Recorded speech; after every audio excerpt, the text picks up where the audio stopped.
นเหล้ายิ่งเมามันก็ยิ่งจน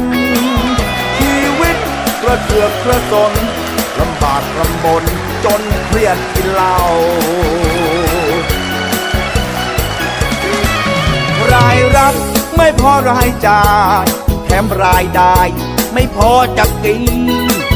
ไม่มีเงินฝากที่ดินส่วนหนี้สินก็พอประมาณอยากมีเมียก็ไม่กล้ากลัวเขามา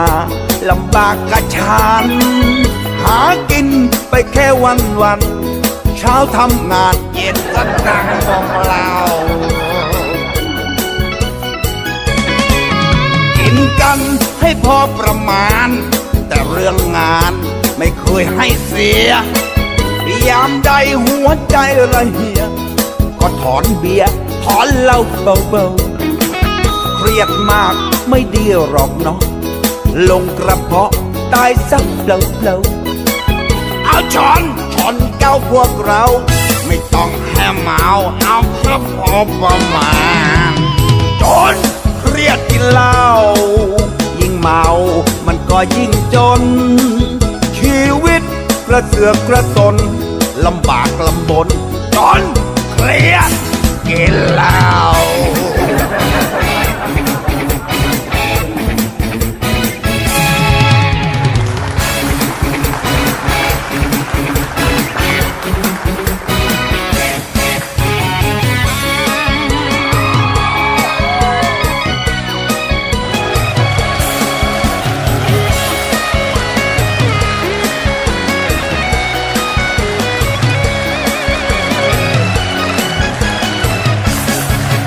คนเราเลือกเกิดไม่ได้ต้องทำใจบุญใครบุญมันคนรวยกินบรันดีเราไว้วิสกี้เหล้าขาวบานเหล้าไหนก็เมาได้เหมือนกันเศรษฐีคนจนหรือขอทานจะเห็นสัญญาณการด้อยตอนเมาอยากกินให้เมาถึงคลานรู้ประมาณละบันอย่างชีวิตยังมีความหวังอย่ามัวนั่งเมากลึ่มซึมเศร้าเรื่องจนไม่ต้องซีเรียสอย่าไปเครียดเป็นไอ้ขี้เมา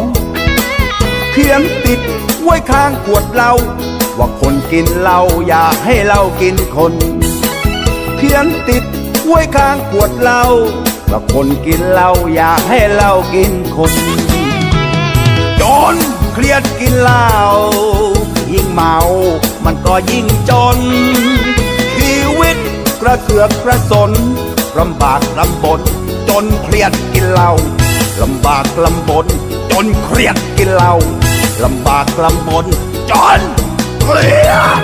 กินเหล้า